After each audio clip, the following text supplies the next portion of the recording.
Bollywood industry एक ऐसी industry जहां से कई लोगों को पहचान मिल गई। इस इंडस्ट्री में जो भी शख्स आए उन सभी को ऐसी पहचान मिली कि उन लोगों को सभी याद करते हैं और इस इंडस्ट्री के ज़रिए आज भी कई ऐसे नए चेहरे आ रहे हैं जिनके ज़रिए वो जाने जाते हैं। इस इंडस्ट्री में कोई सिंगर है तो कोई एक्टर है और इसी वजह से ये लोग जाने जाते हैं। लोग इनकी एक्टिंग और सिंगिंग के फैन हो जाते हैं। वहीं आपको बता दें कि इस इंडस्ट्री में कोई विलन के किरदार में भी नज़र आता है और हर तरीके से ये इंडस्ट्री सभी को फेमस कर देती है। वहीं आज हम आपको बताएंगे बॉलीवुड इंडस्ट्री के एक ऐसे मशहूर गायक के बारे में जिनके बारे में जानकर आप भी हैरान रह जाएंगे और उनकी ये दिलचस्प बातें सुनकर आप भी उनकी बातों को जानकर आप भी हैरान रह जाएंगे कि कैसे थे ये मशहूर सिंगर। दर्शकों, आज की इस खास रिपोर्ट में हम बात करने वाले हैं हिंदी सिनेमा जगत के एक ऐसे सिंगर के बारे में जिनको आज भी याद किया जाता है। उनकी आवाज़ को सुनकर आज भी लोग उनको याद कर बैठते हैं। तो चलिए बताते हैं आपको, लेकिन आगे बढ़ने से पहले कीजिए चैनल को सब्सक्राइब और बेल आइकन को जरूर दबाएं। Hello friends, welcome to our channel next 9 news और मैं हूं आपकी होस्ट प्रांशी राठौर। दर्शकों, बता दें आपको कि सुरों के बेताज बादशाह मोहम्मद रफ़ी की आवाज़ को लोग आज भी मिस करते हैं। वहीं उनको पूरी दुनिया में रफ़ी साहब के नाम से जाना जाता है। सुरों के सम्राट कहे जाते हैं रफ़ी साहब। वहीं आपको ये भी बता दें कि रफ़ी साहब ने अपनी गायकी के सफ़र में गाए थे 26,000 गाने, जिससे कि उन्होंने एक रिकॉर्ड बना दिया था। वहीं सिंगिंग के सफ़र में कई भाषाओं में उन्होंने गाने गाए थे। हिंदी गानों से लेकर उन्होंने कव्वाली, देशभक्ति, भजन तक गाए थे जो कि काफ़ी शानदार थे। वहीं 24 दिसंबर 1924 को जन्मे थे रफ़ी साहब और उसी दिन हिंदुस्तान को एक नई आवाज़ के बादशाह मिल गए जो कि आगे चलकर इतने मशहूर हो गए कि लोग सुनते ही रह गए उनकी आवाज़ को और आज भी उनकी मधुर आवाज़ को सुनकर लोग दीवाने हो जाते हैं। वहीं आज की इस खास रिपोर्ट में हम आपको बताने जा रहे हैं उनकी ज़िंदगी से जुड़ी कुछ दिलचस्प बातें जिन्हें जानकर आप भी खुश हो जाएंगे कि कैसे थे आपके रफ़ी साहब। तो चलिए शुरुआत करते हैं आज की इस खास रिपोर्ट से। इंडस्ट्री में देखा जाए तो ऐसे कई गायक हैं जो कि अपनी सिंगिंग के लिए जाने जाते हैं। वहीं आज की इस खास रिपोर्ट में हम आपको बताने जा रहे हैं मोहम्मद रफ़ी के बारे में। जी हाँ, सिंगिंग के बेताज बादशाह, सुरों के सम्राट कहे जाने वाले रफ़ी साहब की आवाज़ आज भी लोगों को याद है। वहीं आज हम आपको बताने जा रहे हैं उनकी दिलचस्प बातें। मोहम्मद रफ़ी साहब का जन्म हुआ था 24 दिसंबर 1924 को अमृतसर के पास कोटला सुल्तान सिंह में। वहीं उनकी माता थी अल्लाह राखी और उनके पिता थे हाजी अली मोहम्मद। बचपन में मोहम्मद रफ़ी अपने बड़े भाई की नाई की दुकान पर ज़्यादा से ज़्यादा समय बिताते थे।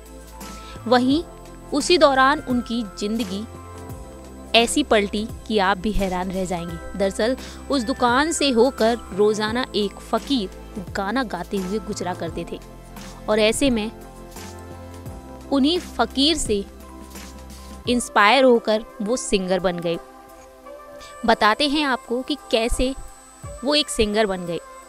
दरअसल ज़्यादा से ज़्यादा समय जब वो भाई के साथ नाई की दुकान पर बैठकर समय बिताते थे तो उस दौरान जब भी निकलते थे तब रफ़ी साहब 7 साल के थे और बड़े भाई की दुकान से होकर गुजरने वाले एक फ़कीर के पीछे वो लग जाते थे और जिधर भी वो फ़कीर जाया करते थे उनके पीछे पीछे वो भी चल देते थे। दरअसल उनकी आवाज़ रफ़ी साहब को बेहद पसंद आई और उनकी नकल करने लगते थे।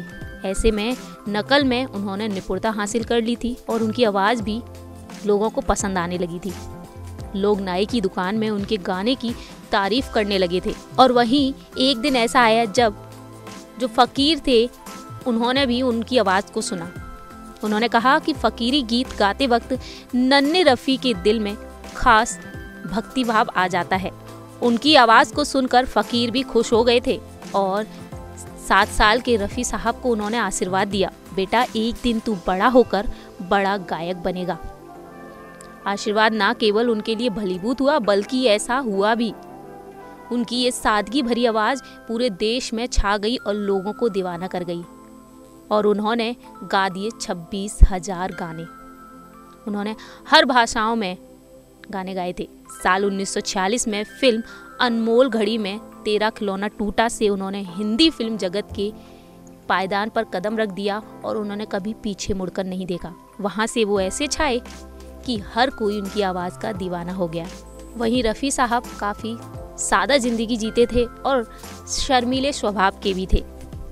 उन्हें किसी भी चीज़ का शौक नहीं था, ना पार्टियों में जाने का, ना देर रात घर से बाहर रहने का। इन सभी चीज़ों से वो दूर रहते थे और अपनी नॉर्मल ज़िंदगी जीते थे। वहीं बात की जाए उनकी पर्सनल लाइफ की, तो पर्सनल लाइफ के बारे में भी हम आपको बताते हैं। रफ़ी साहब की ज़िंदगी बेहद ही सफलता भरी रही। उन्होंने अपनी दौर में ऐसे कई गाने गाए कि लोग उनकी आवाज़ के दीवाने हो गए थे। वहीं बता दें आपको कि शर्मीले से रहने वाले रफ़ी साहब की 2 शादियां हुई थीं। जी हाँ दर्शकों, जहां एक ओर उन्होंने अपना पहला गाना 13 साल की उम्र में गाया था, तो वहीं दूसरी ओर 1941 में रफ़ी ने श्याम सुंदर के नीचे लाहौर में प्लेबैक सिंगर के रूप में काम किया था।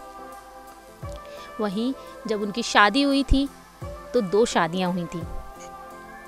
बता दें आपको कि रफ़ी जी की शादी बेगम बिकलिस के साथ हुई थी और रफ़ी साहब ने 2 शादी की। पहली शादी में उनके 1 बच्चा हुआ था और दूसरी शादी में उनके 6 बच्चे थे। कुल मिलाकर उनके 7 बच्चे हैं। वहीं आपको बता दें कि रफ़ी जी ने कभी भी कम पैसों में गाने गाए थे और इसी कारण एक बार उनका और लता मंगेशकर के बीच विवाद भी हो गया था। देखा जाए तो रफ़ी साहब ने ऐसे गाने गाए कि लोग उनके फैन हो गए। बता दें आपको कि उनके सदाबहार गीत आज भी लोगों को याद हैं।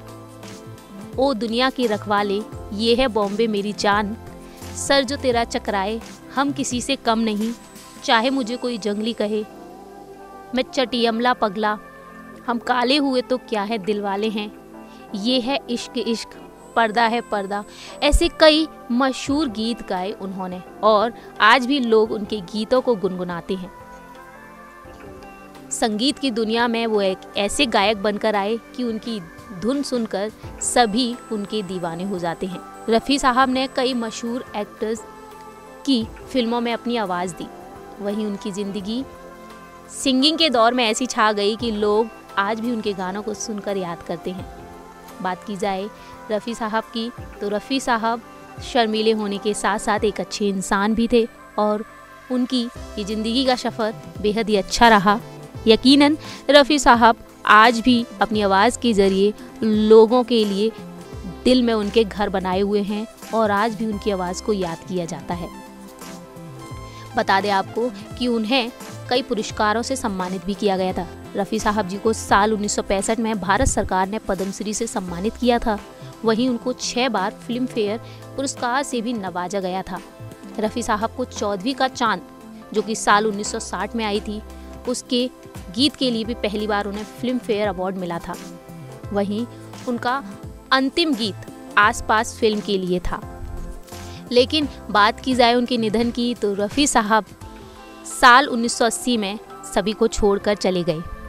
दरअसल उनकी मृत्यु हुई थी दिल का दौरा पड़ने से और ये मशहूर सिंगर हम सभी को छोड़कर चले गए। लेकिन उनकी आवाज़ आज भी जिंदा है, आज भी लोग उन्हें याद करते हैं और आज भी उनकी उस मधुर आवाज़ को लोग सुनते हैं। सो फ्रेंड्स, देखा आपने कि कैसे रफ़ी साहब ने अपनी सिंगिंग के जरिए लोगों के दिलों में घर कर ली थी। कैसे वो पहुंचे थे उस सिंगिंग के मुकाम पर जहां से देखकर लगता है कि वाकई में आवाज़ हो तो रफ़ी साहब जैसी। उनकी आवाज़ को लोग सुनकर आज भी मोहित हो जाते हैं। सिंगिंग के सफ़र में उन्होंने झंडे गाड़ दिए थे और आज भी उनकी उस मधुर आवाज़ को जब लोग सुनते हैं तो उनको याद कर बैठते हैं। रफ़ी साहब की ये आवाज़ वाकई में लोगों को अपना दीवाना कर देती है। भले ही रफ़ी साहब हमारे बीच नहीं है, लेकिन उनकी आवाज़ आज भी सभी के दिल में जिंदा है। आज भी लोग उनकी आवाज़ को सुनते हैं और इतिहास में देखा जाए तो सुरों के सम्राट यानी कि सिंगिंग के बादशाह कहे जाने वाले रफ़ी साहब हमेशा ही अमर रहेंगे। सभी के दिलों में वो आज भी अपनी आवाज़ के जरिए घर बनाए हुए बैठे हैं। तो दर्शकों, आज की इस खास रिपोर्ट में इतना ही। आपको ये हमारी रिपोर्ट कैसी लगी आप हमारे कमेंट सेक्शन में बता सकते हैं। फिलहाल के लिए हम चलते हैं, तब तक के लिए आप देखते रहिए नेक्स्ट 9 न्यूज़।